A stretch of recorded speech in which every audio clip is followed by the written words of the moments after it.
नमस्कार। मैं शिखा मिश्रा रांची से आप सभी का स्वागत करती हूँ अपने नए ब्लॉग पर। आशा करती हूँ कि आप सभी ठीक होंगे, अच्छे होंगे। सभी ने अच्छे से जन्माष्टमी मनाई होगी। तो आज मैं आप लोगों को राधा अष्टमी के बारे में बताने वाली हूँ। किस प्रकार राधा अष्टमी की आप पूजा करें विधि पूर्वक, और कैसे उपाय करें जिससे आपके कष्ट दूर हों। तो सबसे पहले बोलिए राधे राधे, कृष्ण कृष्ण कृष्ण। 2 बार राधे का नाम, 2 बार, 3 बार कृष्ण जी का नाम आप ज़रूर लें, रोज़ लें। इससे आपको स्फूर्ति मिलेगी, आपकी उम्र बढ़ेंगे, आप अच्छे से जीवन यापन करेंगे। इसलिए उनका नाम ज़रूर लें। तो सबसे पहले तो मैं आज आपको राधा रानी की कथा सुनाती हूँ। सबसे पहले तो ये बताती हूँ कि वह सर्वश्रेष्ठ माता है, सर्वसरी माता है। उन्हें यही कहकर बुलाएं आप। और मैं एक चीज़ आपको बताना चाहती हूँ कि किस तरह से आज उपाय करके आप अपने कष्टों को दूर करेंगे। तो सबसे पहले मैं माता रानी की कथा सुनाती हूँ कि किस प्रकार वो पृथ्वी लोक पर आईं। गोलोक पर रहती हैं राधा माता और भगवान श्री कृष्ण, और ये धरती से बहुत ही नज़दीक है, इसलिए उनकी उपासना करनी चाहिए। वो बहुत जल्दी हमारी पुकार सुनते हैं क्योंकि वो बहुत नज़दीक में है। अगर आप ये करेंगे तो आपके वो ज़रूर सुनेंगे, आपके कष्ट ज़रूर दूर होंगे। माता रानी की कथा कुछ इस प्रकार है। एक स्वच्छा राजा थे और उनकी पत्नी रानी कलावती थी। इन दोनों को भी एक पुत्री चाहिए थी। रानी कलावती माता पार्वती की माँ और सीता माता की माँ की बहन थी। तो इसलिए उन्होंने भी यही इच्छा जताई कि मुझे भी ऐसी पुत्री मिले कि वो भी पार्वती माता की तरह सर्वप्रसिद्ध हो, सीता माता की तरह सर्वप्रसिद्ध हो, और जो मुझे मैया कहकर बुलाए।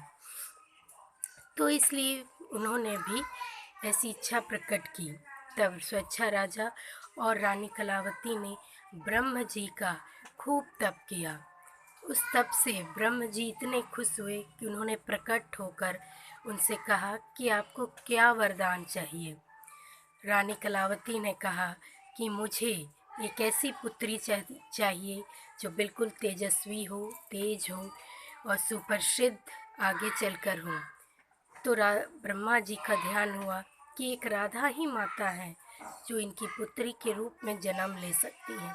उन्होंने उनसे ये कहा, लेकिन कहा कि मैं उस गुण में नहीं हूँ कि मैं आपको राधा माता की पुत्री होने को आपको आशीर्वाद दे सकता हूँ। इसलिए आप स्वयं राधा माता का ध्यान करें, उनकी तप करें, पूजा करें। तब रानी कलावती रोज पूजा करने लगी और तप करने लगी। इससे खुश होकर राधा माता ने वो प्रकट हुई और उन्हें वरदान दिया कि आपको क्या चाहिए। तो उन्होंने कहा कि हे माँ, कि मुझे आप पुत्री के रूप में मेरे घर पे आएँ और मुझे मैया कहें। ऐसा कहकर तो राधा माता ने उन्हें ये वरदान दे दिया। वरदान तो दे दिया, फिर राधा माता चिंतित हो गई कि मैं कृष्ण से दूर कैसे रहूँगी। तब उन्होंने गोलोक पे जाकर कृष्ण से कहा कि मैंने ऐसा वरदान दिया है, मैं आपके बगैर अकेले नहीं जाऊँगी। तो फिर कृष्ण जी ने कहा, तुम आगे जाओ, मैं तुम्हारे पीछे ज़रूर आऊँगा। जहाँ तुम वहाँ मैं, और जहाँ मैं वहाँ तुम। इसलिए राधा जी से कृष्ण जी 11 महीने छोटे हैं, क्योंकि पहले राधा माता आई। तो वो किस प्रकार पृथ्वीलोक पर आई? पृथ्वीलोक पर आने के लिए ब्रह्मा जी ने रानी कलावती और स्वेच्छा राजा को जन्म दिया, वृषभानु और कीर्ति माता के रूप में। तब वृषभानु जी एक दिन एक नदी पे स्नान कर रहे थे, तो एक उनकी आंखें एक कमल के पुष्प पर गई। कमल के पुष्प पर जाते ही उनकी आंखें चौंधिया गईं, तेज हो गई, क्योंकि उस पुष्प से इतनी रोशनी, इतनी चमक निकल रही थी कि उसे वो देखते ही रह गए। तब उन्होंने उस पे नज़दीक जाकर देखा तो एक पूर्ण छोटी सी बालिका थी, जो उनके पास उन्होंने उसे गोद ले लिया और उसे लेकर अपने घर चले गए। तब वो वही रानी माता यानी राधा माता थी, जिसे ब्रह्म जी ने प्रकट होकर वृषभानु जी को बताया कि ये कोई और नहीं, कि तुम्हारा तप का फल है, ये स्वयं राधा माता है। तो इस प्रकार उनका जन्म हुआ। ठीक 11 महीने के बाद भगवान श्री कृष्ण का जन्म हुआ और तब तक राधा माता ने नेत्र नहीं खोला था जब तक श्री कृष्ण का जन्म नहीं हो गया था। वो इतनी प्रेम प्रेमिका थीं कि जब तक और हैं, इसीलिए और रहेंगे भी, और इसीलिए उनकी पूजा की जाती है गोलोक में। इसीलिए वो बहुत नज़दीक हैं, वो गोलोक में रहते हैं। इसीलिए आप लोग उसका ध्यान कीजिए, पूजा कीजिए। अब मैं आपको बताती हूँ कि राधा माता की अब पूजा कैसे कीजिएगा। तो राधा माता की पूजा इस बार 5 बजे से लेकर 2 बजे तक है मुहूर्त। तो आप सुबह स्नान कर लें। स्नान करने के बाद साफ़ सुथरे कपड़े पहनकर एक चौकी बिछा लें और एक चीज़ ध्यान रखें, राधा माता और कृष्ण माता दोनों की आप पूजा करें, क्योंकि ये पूजा कृष्ण के बिना अधूरी है, राधा के बिना अधूरी है। मैं एक बात और बता देना चाहती हूँ कि जो कोई भी जन्माष्टमी नहीं किए हैं, तो जो राधा अष्टमी करेंगे तो उससे जन्माष्टमी का भी पूर्ण फल मिलेगा।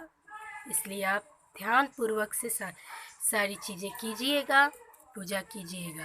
एक चौकी में ले, सबसे पहले राधा माता को स्नान कराएं, किसी पीतल की थाली या बर्तन में, कृष्ण को भी कराएं और विधि पूर्वक उन्हें सारे श्रृंगार कपड़े पहनाकर चौकी पे विराजमान करें।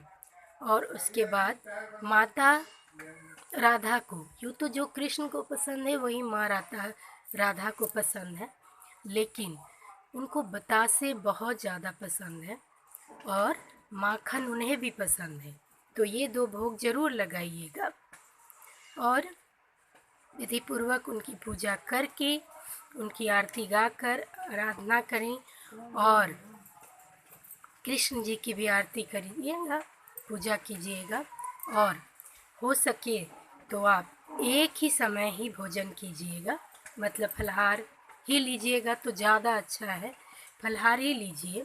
जितने भी ऋतु फल हैं आप राधा माता को चढ़ाएं, पूर्ण श्रृंगार की चीज़ें चढ़ाएं, जैसे मैंने बताया था, लाल चूड़ी, लाल बिंदी, अलता, मेहंदी, बिछवा, और हो सके तो साड़ी ब्लाउज भी चढ़ाएं, चुनरी लाल चढ़ाएं, पीला भी हो सकता है साड़ी तो चलेगा, क्योंकि श्री कृष्ण जी को भी पीला पसंद है और ये दोनों एक है, 2 नहीं है।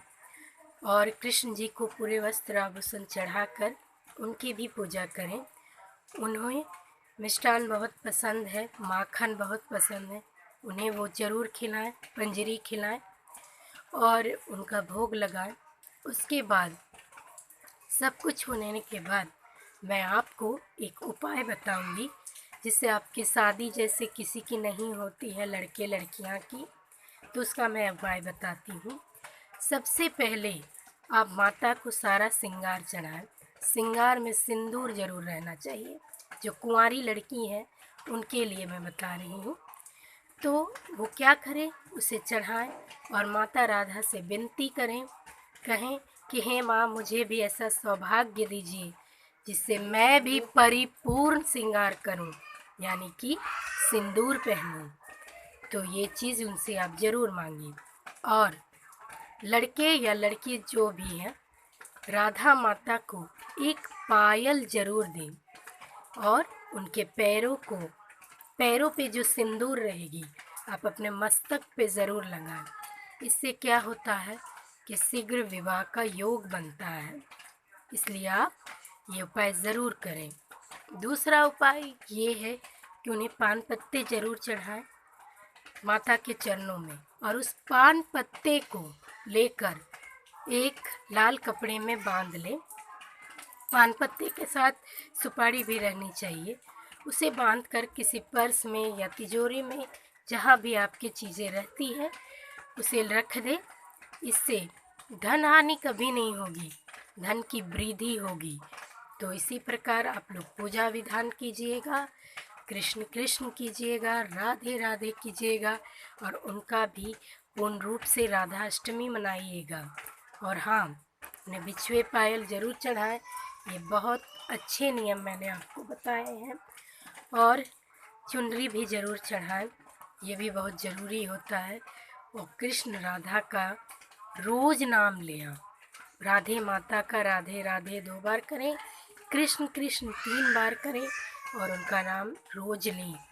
इस तरह से करने से मनुष्य के सारे कष्ट दूर होते हैं, क्योंकि वो जगत जननी है, जगत माता है, ऐसा कहा जाता है। उनका नाम लेने से सारे कष्ट दूर हो जाते हैं, सारी इच्छाओं की पूर्ति होती है। इसलिए मैंने आपको बताया। दूसरे दिन सारे विधि विधान करके उसके बाद माता को जहाँ पे आप पूजा करते हैं वहाँ पे रखें, कृष्ण जी को रखें। उसके बाद अपना पारण करें। दूसरे दिन आप 9 बजे पानी पी सकते हैं, नमक खा सकते हैं।